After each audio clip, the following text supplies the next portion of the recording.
Hey everyone, and welcome to this explainer. Today, we're unpacking what I can only describe as an absolute geopolitical earthquake, one that's currently shaking the very foundations of global trade.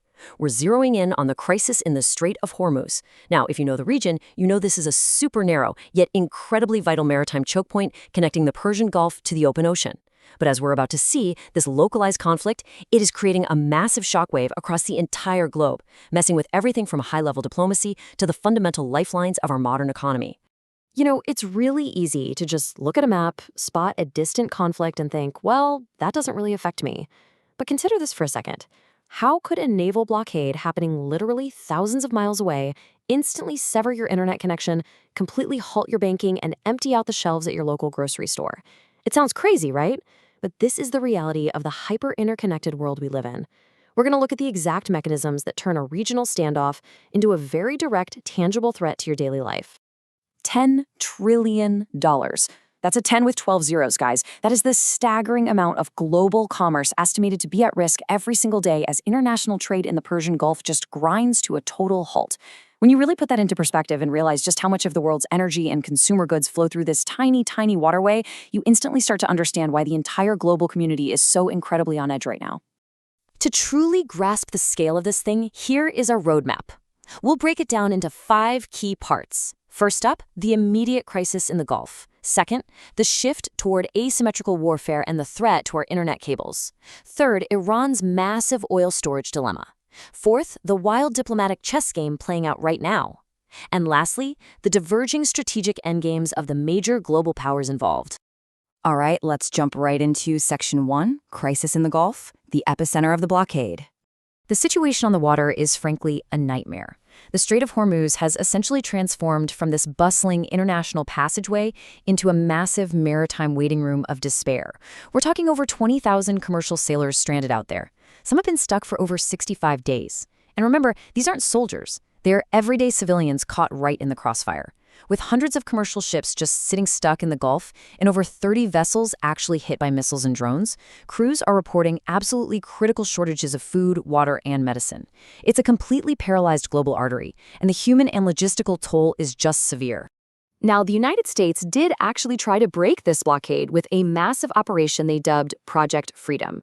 The goal was pretty straightforward, right? Use a heavy military naval escort, so we're talking guided missile destroyers, aircraft, unmanned platforms, to safely guide these commercial ships right through the strait.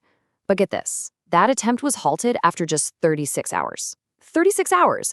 This was following some really intense exchanges of fire between U.S. forces and Iranian targets. The incredibly rapid suspension of this project was definitely viewed in Tehran as a huge strategic victory, because it basically left the strait entirely closed to normal commercial traffic. Moving on to Section 2, asymmetrical warfare and internet cables, targeting the lifelines. So what we're looking at here isn't your traditional combat. You don't match tanks with tanks or battleships with battleships. This is asymmetrical warfare. This happens when a militarily weaker side purposely avoids direct head-to-head confrontation and instead targets their opponent's unconventional vulnerabilities. Basically, they don't actually need to sink a massive multi-billion-dollar destroyer if they can entirely cripple the global economy through other, highly sensitive choke points instead. And here is where it gets really real for all of us. Right beneath the waters of the Strait of Hormuz run these physical, underwater fiber optic cables that literally act as the backbone of the global internet and our financial systems. These specific cables connect over 11,000 banks and financial institutions across more than 200 countries. It's massive. Well, Iranian authorities have recently threatened to start imposing usage fees on Western companies for these underwater cables, flat out warning that failure to pay could lead to their sabotage. It is a really stark reminder that modern warfare doesn't just target geographic borders anymore. It targets the very lifelines of the modern economy. Okay, let's pivot to Section 3, the oil storage dilemma, the economic pressure. So zoom out slightly and you see that this blockade is creating an immediate, massive logistical nightmare within Iran's own borders. You see, oil production isn't just an easy on and off switch. Because their traditional export routes are blocked by the US, Iran's onshore oil storage silos quickly reach their absolute maximum capacity. To prevent having to cap their active oil wells, which, by the way, can cause permanent, irreversible damage to that infrastructure, Iran has resorted to using fleets of decaying, decades-old tankers as floating offshore storage. The tragic result here?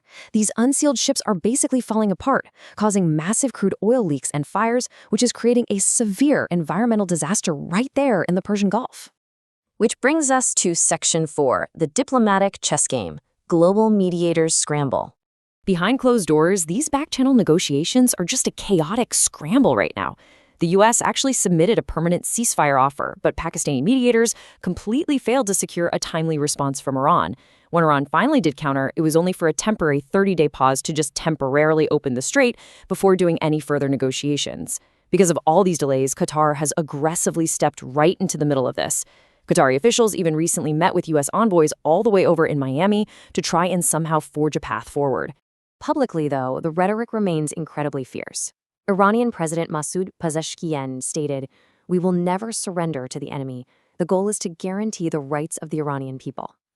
This specific framing is absolutely crucial to understand.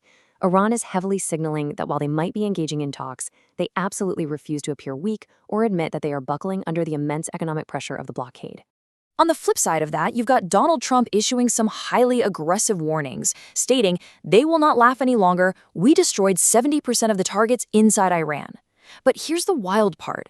Despite this really intense, fiery rhetoric, the deadlines for these negotiations have actually been extended. So it creates this incredibly volatile atmosphere where both sides are threatening massive military action while simultaneously sitting at the negotiating table through all these proxy countries. When you look at the big picture, the web of global players here is incredibly tangled and completely contradictory. It's like a giant puzzle. The U.S. wants to restore global trade and contain Iran. Meanwhile, Iran wants their sanctions removed while keeping all their regional leverage. You've got mediators like Qatar and Pakistan vying for global prestige. China, who is a massive oil importer, just wants to secure its energy while balancing out U.S. hegemony. And nations like the UAE are frantically seeking defense from cross-border drone strikes. Actually, reports indicate Israel has even deployed Iron Dome systems to the UAE as this alliance against the strikes gets tighter. It is a very crowded, highly flammable chessboard for sure. And that leads us to our final part, Section 5, Diverging Strategic Endgames, the Gap Between Allies. A massive strategic rift is actually opening up between Western allies right now. The United States is heavily focused on short-term crisis management. They want to achieve a ceasefire, unblock the straits, and essentially stop the bleeding of the global economy. Israel, however, they are looking at long-term existential security.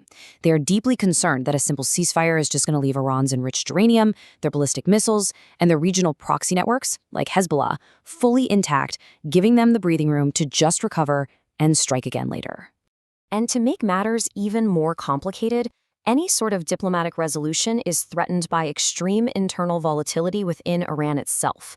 I mean, we've seen unexplained explosions at their strategic Chabahar port. There are widespread reports of the regime bringing in foreign mercenaries from Iraq and Afghanistan to violently suppress their own protesting citizens. Supreme Leader Khamenei has been largely unseen in public, which is raising serious questions about his health and who is actually calling the shots right now. Because of this massive power vacuum, hardline factions within the Revolutionary Guards are actively trying to sabotage the negotiations, making it super unclear if a signed deal would even be honored at this point. Now, zooming all the way out, this entire Middle Eastern crisis is literally about to become a bargaining chip on the world's biggest stage. At an upcoming summit in Beijing, Trump and Chinese President Xi Jinping are set to sit down. You know, China has been preparing for this kind of oil disruption for years by building overland pipelines from Russia and stocking up massive strategic reserves. So right now, the Hormuz blockade isn't just an isolated conflict. It has become a point of massive leverage in the broader global superpower competition over trade, tech, and influence.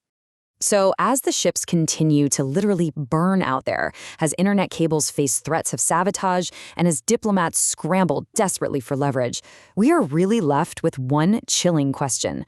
In this high-stakes global game of geopolitical chicken, who is going to wear down first?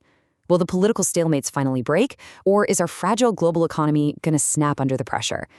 The answer to that is probably going to define the entire next decade of the world order. Thank you so much for joining me on this explainer today, and definitely keep your eyes on the strait.